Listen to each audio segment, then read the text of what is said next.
사랑하는 성도 여러분, 정령 퇴임한 후 두 친구가 도시 생활을 정리하고 전원 생활을 위해 각자 산 좋고 물 좋은 시골 마을에 전원 주택을 짓고 자연과 더불어 평온한 노후를 꿈꾸며 새로운 삶을 시작했습니다. 그런데 집을 짓기 위해 땅을 측량하던 중 한 친구는 자신의 땅 3평이 마을 도로와 겹쳐 있다는 사실을 알게 되었습니다. 그는 곧바로 말했습니다. 이건 내 땅이야. 내가 양보할 이유는 없어. 그리고는 도로 위에 담장을 세워버렸습니다. 이 일로 인해 동네 사람들은 큰 불편을 겪게 되었고 결국 말다툼이 법정 싸움으로 번지고 말았습니다. 그는 점점 마을 사람들과 등을 지게 되었고 끝내는 10억이 넘는 돈을 들여 지은 웅장한 집을 뒤로한 채 도시로 돌아가야만 했습니다. 남은 것은 화병과 외로움, 정신적 스트레스 그리고 깊은 후회뿐이었습니다. 반면 똑같은 상황에 놓인 다른 친구는 달랐습니다.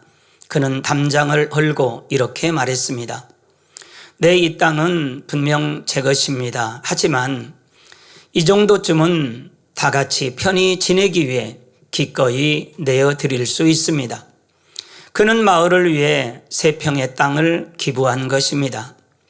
그 순간 마을 사람들의 마음이 열렸습니다. 참 좋은 이웃이다. 저런 분이 우리 동네에 살아서 참 감사하다. 그는 어르신들에게 따뜻한 인사를 받고 아이들이 웃으며 인사하는 소리로 아침을 맞는 사람이 되었습니다. 그 3평은 돈으로 계산하면 큰 돈은 아니었지만 그 마음은 마을 전체의 화평과 존경의 씨앗이 되었습니다. 그는 동네 분위기에 어울리는 집을 짓고 이웃들과 정답게 어울리며 행복하게 살아가고 있습니다. 잠언 20장 3절에는 지혜로운 자는 다툼을 멀리 하거니와 미련한 자는 분쟁을 일으키느니라 했고 로마서 12장 18절에는 할 수 있거든 너희로서는 모든 사람과 더불어 화목하라고 했습니다. 작은 선택 하나가 어떤 결과를 가져오는지를 이 두 사람의 이야기에서 우리는 분명히 볼 수 있습니다.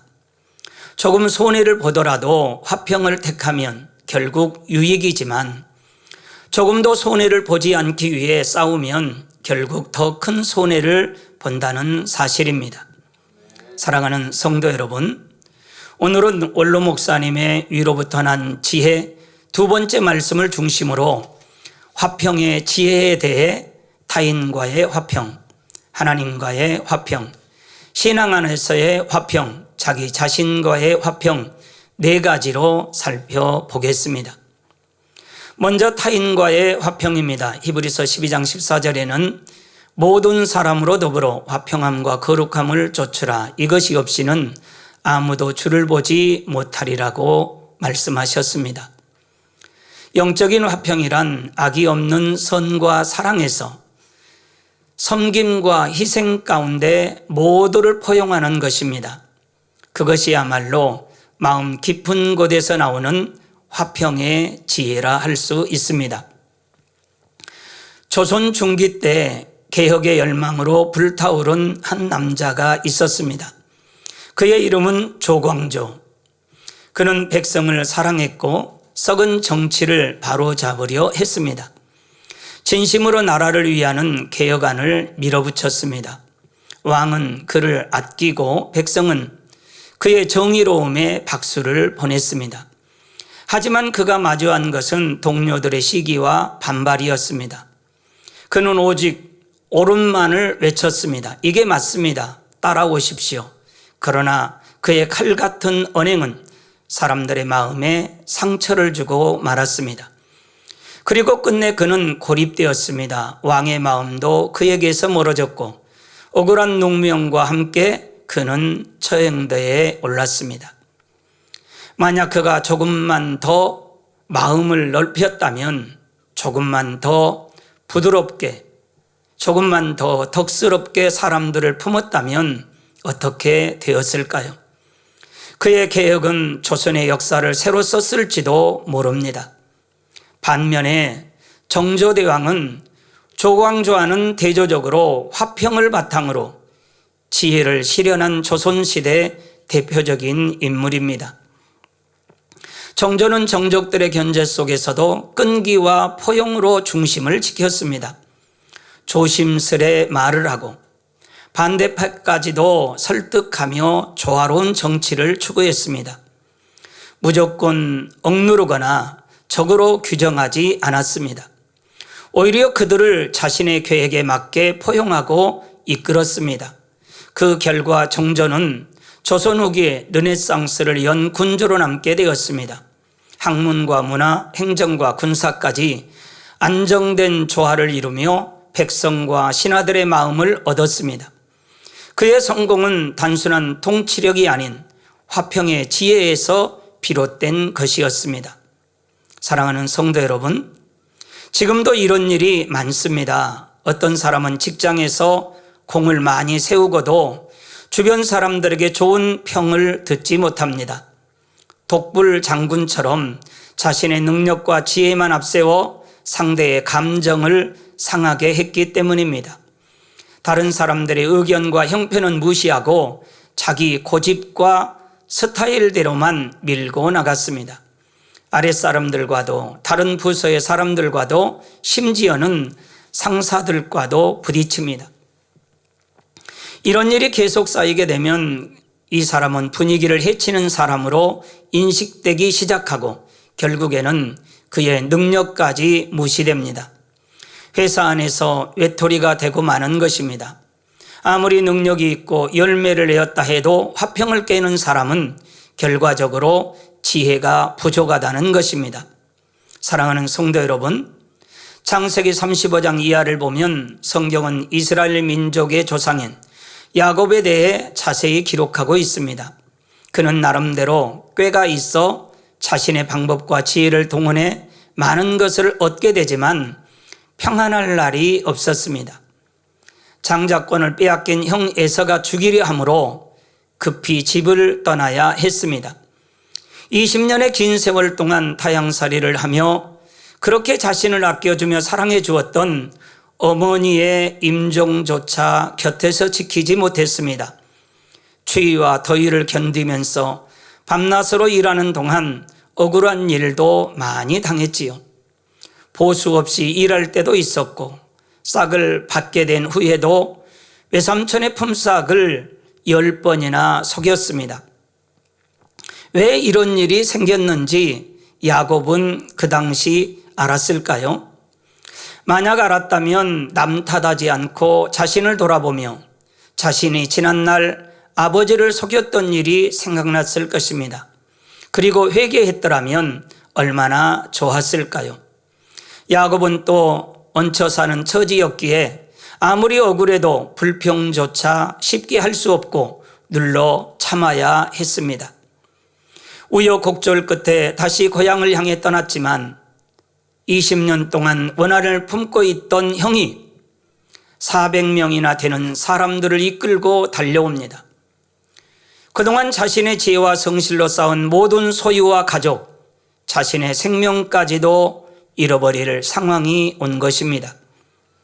만약 야곱이 아버지를 속이지 않고 형의 장자권을 빼앗지도 않고 모든 것을 아버지 하나님께 맡기고 정도를 걸었다면 야곱의 삶이 이렇게까지 연단을 받지 않았을 것입니다. 야곱은 아무리 지혜를 짜내도 벗어날 길이 없자 그제서야 하나님 앞에 무릎을 꿇었습니다. 자신의 방법, 지혜, 능력과 의지 모든 것을 내려놓고 철저히 낮아져 간절히 하나님께 매달렸습니다. 전능하신 하나님께서 그 기도를 들으시고 응답하시니 모든 것이 극적으로 해결되었습니다. 형 에서의 마음이 순간에 녹아 동생을 죽이려 하던 에서가 야곱을 끌어안고 눈물을 흘렸습니다. 이 순간 야곱은 자신이 아무리 지혜가 있다 해도 하나님 앞에서 자신이 얼마나 미약한 존재인지 철저히 느꼈을 것입니다. 그러니 지렁이 같은 야곱이 되어 온전히 하나님 앞에 낮아질 수 있었습니다.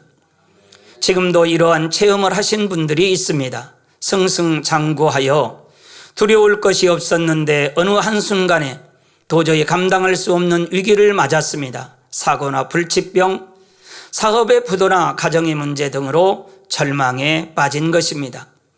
그런데 하나님 앞에 나와 철저히 회개하고 겸손한 마음으로 낮아지니 해결을 받았다는 것입니다. 자기 힘으로 아무리 극복해 보려고 해도 안 되었던 것이지만 전능하신 하나님께서 도와주시니 해결되더라는 것입니다. 그래서 이제는 자신의 지혜가 아니라 하나님의 지혜를 의지하여 살아간다고 간증합니다. 이처럼 크고 작은 모든 일 속에서 우리의 지혜와 능력을 의지하지 말고 하나님의 능력과 이로부터 난 지혜를 구하면 가정이나 학교, 직장에서도 항상 사랑받고 하나님께 영광 돌릴 수 있습니다. 사랑하는 성도 여러분, 한씨는 옛 중국 초한지 시대 사람으로 젊은 시절 비록 가진 것은 없었지만 대장군이라는 원대한 꿈을 품은 청년이었습니다. 어느 날 시장에서 불량배 하나가 그를 모욕하며 시비를 걸었습니다. 너처럼 덩치만 큰 놈이 겁장이가 아니라면 나와 한번 싸워 나를 죽이고 지나가든지 아니면 내 가랑이 밑으로 기어가라 했습니다. 많은 사람들이 지켜보는 가운데 자존심이 상할 수밖에 없는 상황입니다. 그러나 한씨는 자기 감정을 누르고 조용히 그 불량배의 다리 사이로 기어갔습니다. 사람들은 비웃었지만 한씨는 분노하지 않았습니다. 복수하지도 않았고 다툼도 벌이지 않았습니다. 그는 싸움 대신 자존심을 버리고 화평을 택한 것입니다. 세월이 흐른 뒤 그는 중국 대륙을 호령하는 대장군이 되었고 고향에 돌아와 그 불량배와 다시 마주쳤습니다. 하지만 그는 그때도 복수하지 않았습니다. 오히려 그를 용서하고 살려주었습니다. 그때 불량배가 무릎을 꿇고 잘못을 뉘우치며 말했습니다. 대장군께서는 그때 저를 충분히 죽일 힘이 있으셨음에도 불구하고 저를 죽이지 않고 자신을 낮추셨습니다. 왜 그러셨는지 궁금합니다. 대장군이 된 한신이 뭐라고 대답했을까요? 만약 그때 싸워서 그대를 죽였다면 나는 평생 살인자가 되어 도망자 신세가 되었을 것이다. 그러면 큰 뜻을 이룰 수도 없었을 것이다.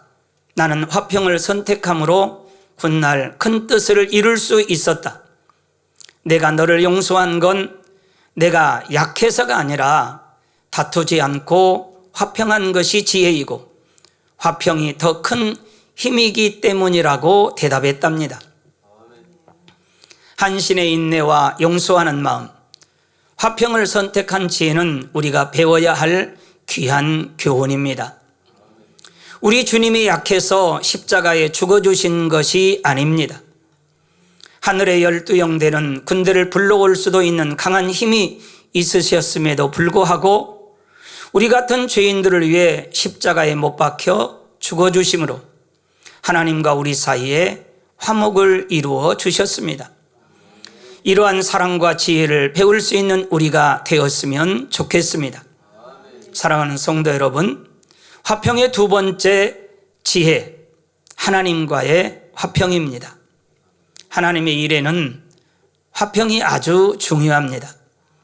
우리가 하나님의 일을 하는 목적은 하나님을 기쁘시게 하는 것인데 아무리 열심히 일하고 좋은 것을 이룬다 해도 그 과정에서 화평이 깨어지면 하나님을 기쁘시게 할 수 없기 때문입니다. 그러므로 아무리 똑똑하고 기술과 재능이 뛰어나도 화평을 깨는 사람은 쓰임을 받기가 어렵습니다. 예를 들어 자녀들이 부모를 사랑하여 온갖 좋은 것으로 섬기고 공경합니다.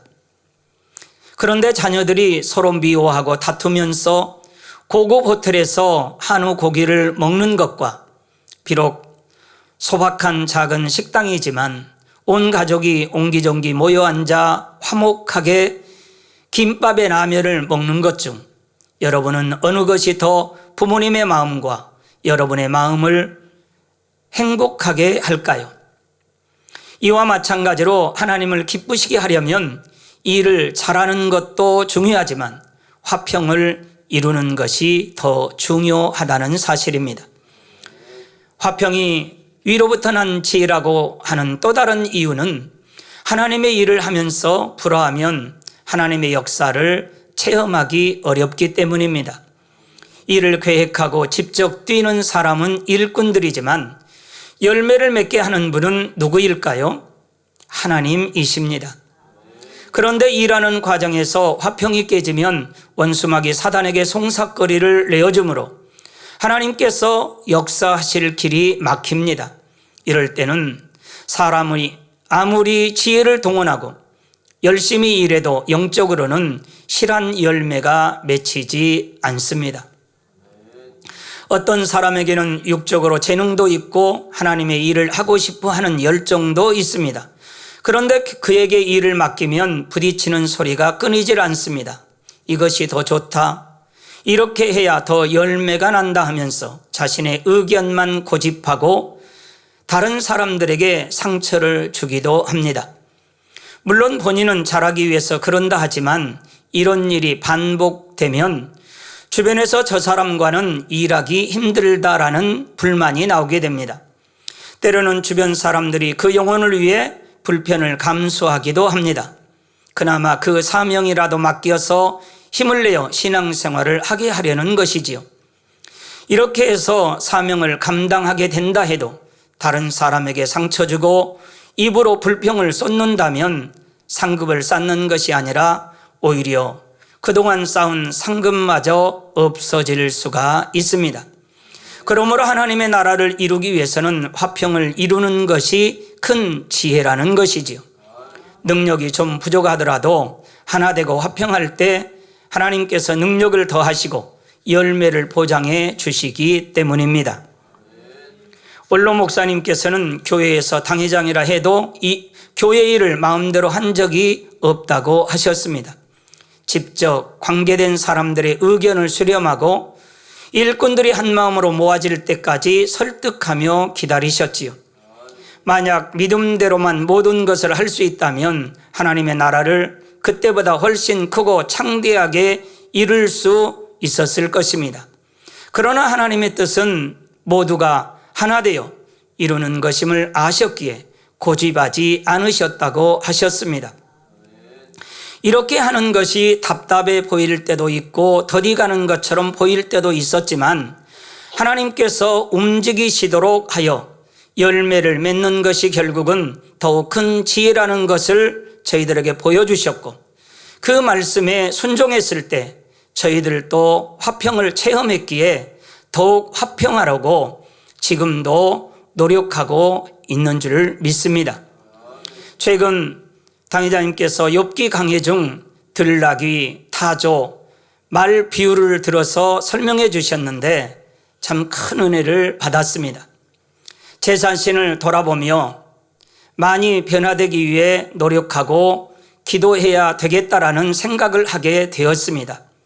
성도 여러분, 기도해 주시기 바랍니다. 경찰 후보생들에게 극한의 체력 훈련이 이어지던 어느 날이었습니다. 무더운 날씨 속에 수 킬로미터를 달려야 하는 고된 훈련 중이었고 모두가 지쳐 있었습니다.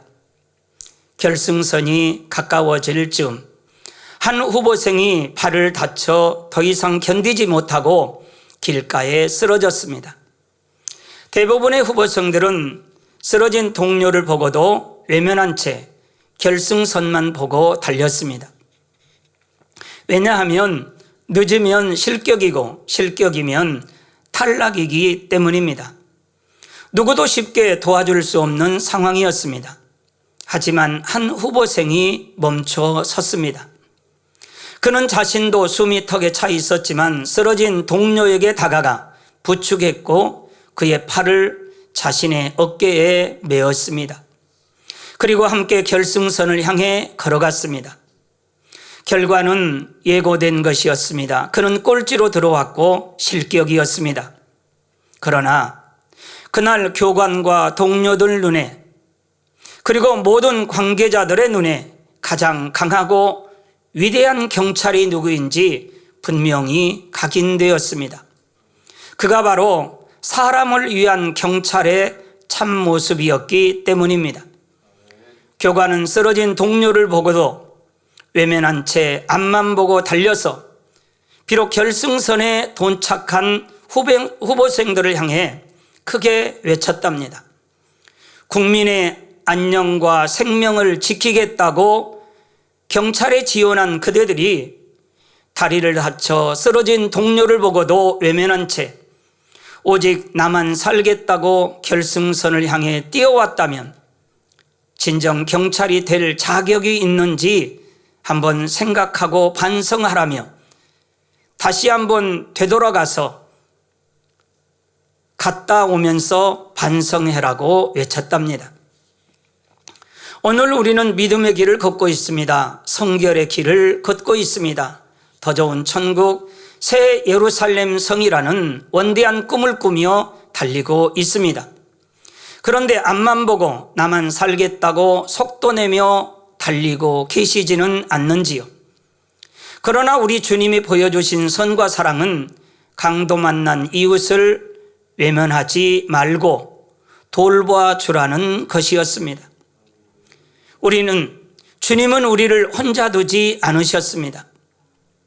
우리가 아직 죄인 되었을 때 그리스도께서 우리를 위하여 죽으심으로 하나님께서 우리에게 대한 자기의 사랑을 확증해 주셨습니다.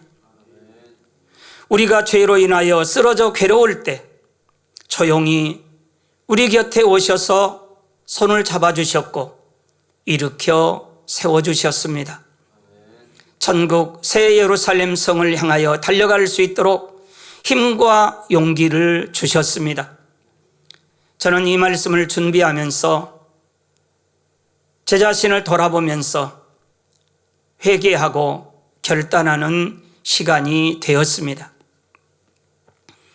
한신은 대장군이라는 원대한 꿈이 있었기에 불량배 가랑이 밑으로 기어가는 것이 어렵지 않았습니다.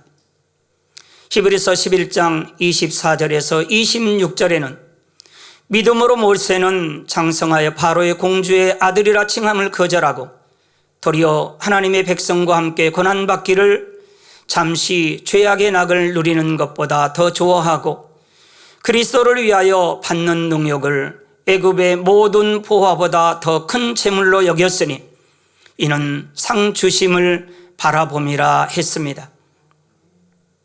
우리도 새 예루살렘 성을 바라보는 자로서 이 세상을 넉넉히 이길 수 있는 소망이 있고 우리를 항상 도와주시는 보혜사 성령님이 우리 마음속에 계시기에 우리도 승리할 수 있습니다.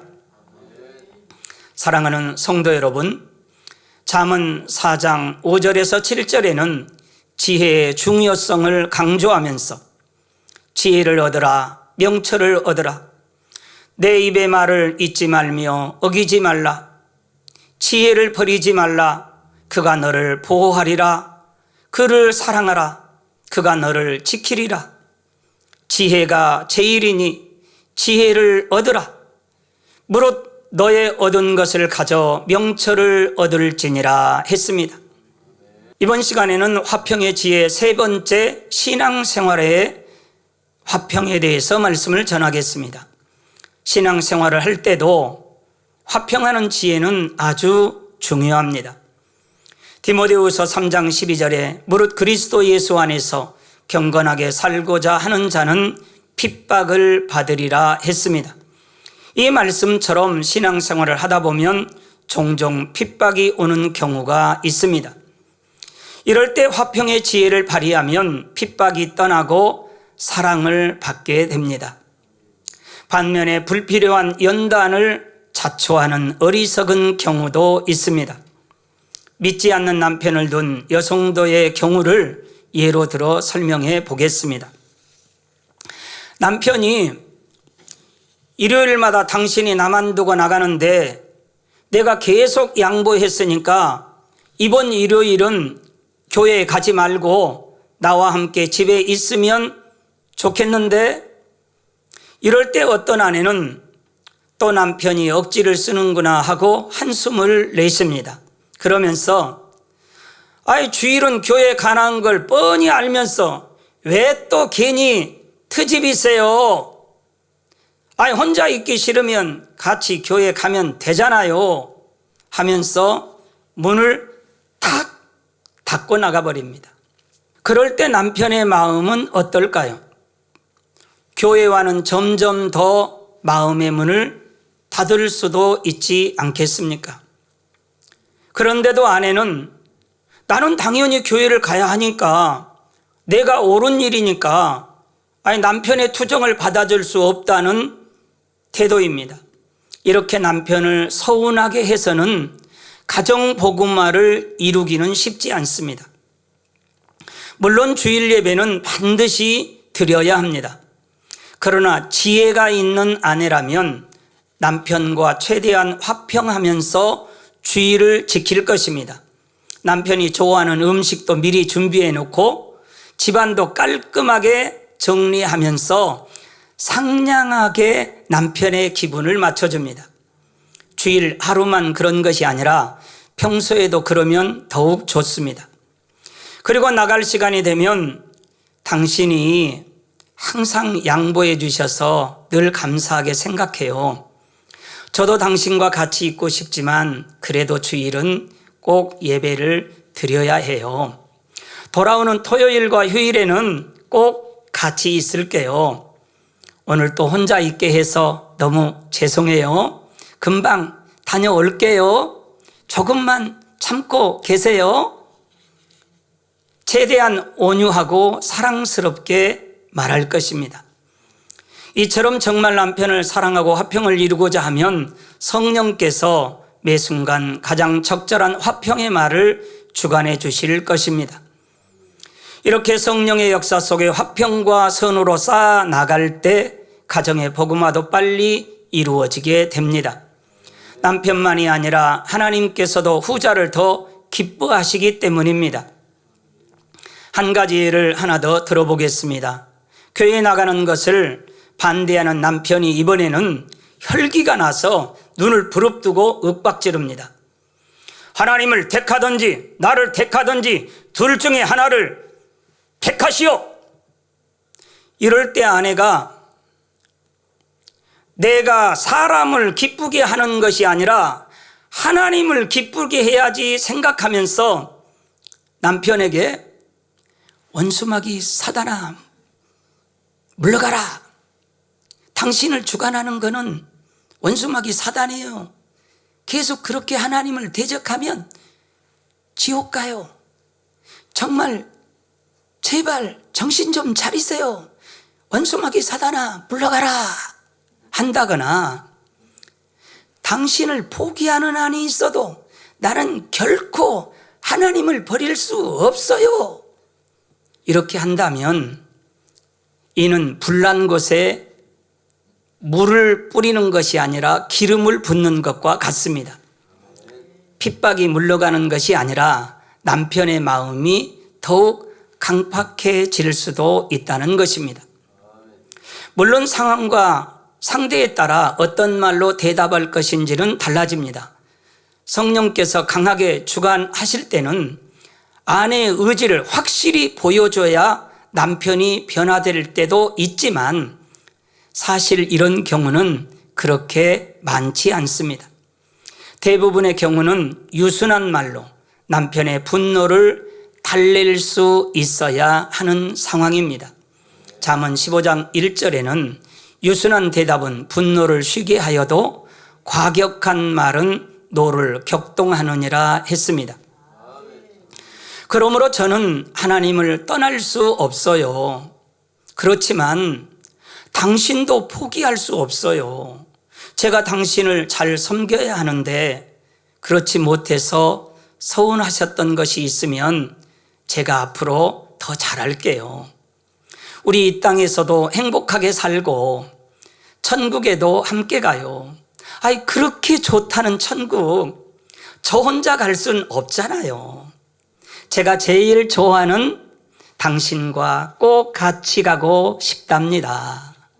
여보, 사랑해요 하면서 간곡하게 말하는 것이 더욱 필요합니다. 하지만 말만 부드럽게 잘한다고 해서 남편의 마음이 녹아지고 화평이 이루어지는 것은 아닙니다. 말에 진심이 담겨 있어야 합니다. 정말 남편을 사랑하고 화평하기 원하는 마음이 담겨 있어야 한다는 것입니다. 남편이 혈기를 내니 나도 속이 부글부글 끓고 나를 핍박하는 남편이 원망스럽고 밉다면 화평을 이루기가 쉽지 않습니다. 마음에 없는 말을 하려니 선하고 지혜로운 말이 잘 떠오르지도 않고 남편의 마음에도 감동이 오지 않습니다. 먼저 우리 마음이 선으로 변화되어야 악을 바라는 상대에게도 선으로 감동시킬 수 있는 힘이 있는 것입니다. 누가복음 6장 45절에는 선한 사람은 마음에 쌓은 선에서 선을 내고 악한 자는 그 쌓은 악에서 악을 내나니 이는 마음에 가득한 것을 입으로 말함이라 하셨듯이 먼저 우리 마음이 변화되어야 성령께서 진정한 화평의 말을 주관해 주십니다. 선한 말은 선한 마음에서 나온다고 했습니다. 그리고 그 말은 영혼을 살리고 가정을 변화시키며 하나님의 기쁨이 되는 열매를 맺습니다. 사랑하는 성도 여러분, 화평의 지혜 마지막으로는 자기 자신과의 화평을 이루어야 합니다. 자기 자신과의 화평을 이루기 위해서는 악은 모양이라도 버리고 성결되어야 하지요. 마음 안에 악이 남아있으면 상황과 조건에 따라 그 악이 요동합니다. 미움, 혈기, 시기, 욕심 이런 것이 마음에서 부글부글 끓어오르면 얼마나 마음이 힘들고 불편합니까? 또 자기 안에 진리의 마음과 비진리의 마음이 비슷한 힘을 갖고 있을 때는 두 마음이 싸움으로 참으로 곤고합니다. 오라 나는 곤고한 사람이로다 하는 고백처럼 심한 마음의 연단이 있지요. 그러나 이럴 때도 결단하고 불같이 기도하여 계속 진리를 선택해 나가면 결국 마음의 평안을 이룰 수 있습니다. 그런데 어떤 사람은 하나님과 화평하려고 열심히 진리를 쫓아 행한다고 하는데도 자기 마음에는 평안이 없는 경우가 있습니다. 진리 안에서 잘못 만들어진 자기 의와 성격의 틀 등으로 인해 그런 것이지요. 예를 들어 율법적인 틀에 너무 매여 있어서 마음에 평안이 없는 사람이 있습니다.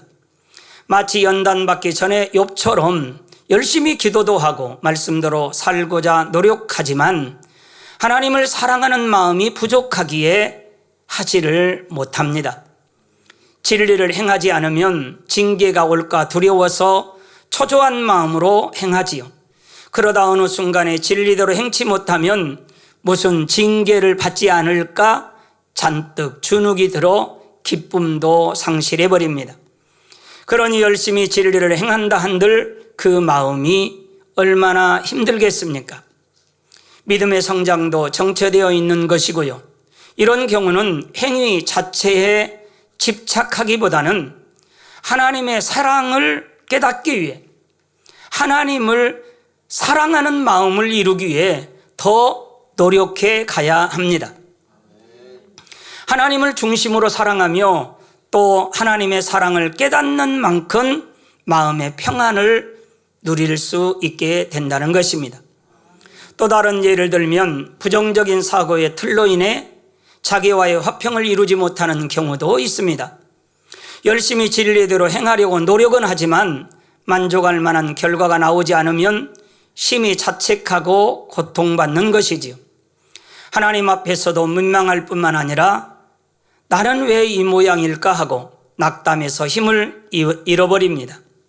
이것 때문에 주변 사람들이 실망하면 어쩌나, 사람들의 사랑을 잃어버리면 어쩌나, 이런 생각 때문에도 평안을 잃어버리고요. 이런 분들은 어떻게 하면 좋을까요? 영적인 어린아이가 되어야 합니다. 부모의 사랑을 믿는 어린아이들은 단순합니다. 잘못을 범해도 두려워하며 숨는 것이 아니라 더 애교를 부리면서 품에 안겨들지요. 자녀가 사랑스러운 얼굴로 잘못했어요, 다음에는 안 그럴게요, 잘할게요 한다면 부모가 혼을 내려다가도 웃어버릴 것입니다. 말로만 잘할게요 하고 같은 잘못을 계속하라는 것이 아닙니다. 잘못한 것을 돌이킬 마음이고 앞으로는 정말 잘하겠다는 마음이 진실하다면 어찌 하나님께서 외면하시겠습니까? 진정으로 회개한 사람은 자책하여 힘을 잃거나 남의 시선 때문에 낙심하지 않습니다. 물론 공의에 따라 징계를 받아야 할 수도 있고 잠시 동안은 낮은 자리에 처할 수도 있습니다. 그렇다 해도 정녕 하나님의 사랑을 확신한다면 징계도 달게 받을 수 있고 사람의 눈치를 보지 않을 수 있습니다. 그러나 먼저는 내가 아직 온전치 않을지라도 변화되기 위해 노력하면 하나님이 나를 사랑하시고 온전케 하신다는 사실을 믿어야 합니다. 또한 하나님 앞에서 철저히 낮아질 때 결국은 더 높여주실 하나님을 신뢰해야 합니다.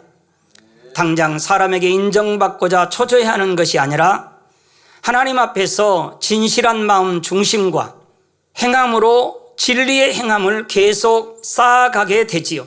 그러면 자신과의 화평도 이룰 수 있고 영적인 담대함도 가질 수 있습니다.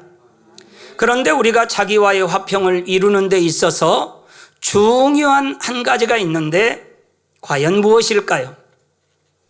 그것은 고린도전서 3장 16절에 너희가 하나님의 성전인 것과 하나님의 성령이 너희 안에 거하시는 것을 알지 못하느냐라고 말씀합니다. 우리가 하나님의 성전이라는 사실입니다. 내 안에 계신 성령님이 우리의 마음을 바꾸시고 하나님이 주시는 평안을 부어주시면 비로소 우리가 자기 자신과의 화평을 온전히 이룰 수 있습니다. 한 아내가 있었습니다. 그녀는 항상 자기 자신을 비판하며 나는 죄인입니다. 나는 할 수 없습니다. 나는 좋은 엄마가 좋은 아내가 될 수 없습니다. 나는 부족하다라는 생각에 사로잡혀 있었습니다. 그러던 어느 날 그녀는 하나님께서 나를 사랑하시고 나를 가치 있는 존재로 여기신다는 사실을 깨달았습니다. 그 깨달음이 그녀의 마음을 바꾸었고 자기 자신과의 갈등이 해소되었습니다. 그녀는 자기 자신을 더욱 존귀하게 여기며 가정과 직장에서의 평안을 찾게 되었습니다. 이 아내의 변화처럼 우리가 자기 자신과의 화평을 이루려면 성령님과의 동행이 필요합니다. 내 안에 성령 하나님이 계시다는 사실을 깨닫고 그분을 의지할 때 성령님이 주시는 내면의 평안을 경험하며 하나님의 성전으로서의 진정한 평안을 얻게 되는 것입니다. 그뿐만 아니라 내 이웃의 마음에도 성령 하나님이 성전 삼고 계신 존귀한 분이라는 사실을 깨닫고 성령 받은 하나님의 자녀들을 대할 때도 죽게 하듯 하라 하신 말씀대로 주님처럼 존귀한 하나님의 자녀로 여겨서 존중하고 사랑하게 되는 것입니다. 사랑하는 성도 여러분, 결론입니다.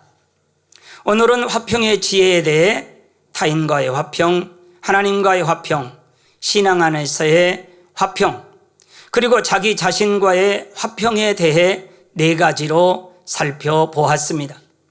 화평을 이룸에 있어 제일 먼저 생각할 것은 사람과의 화평이 아닌 하나님과의 화평이라 했습니다.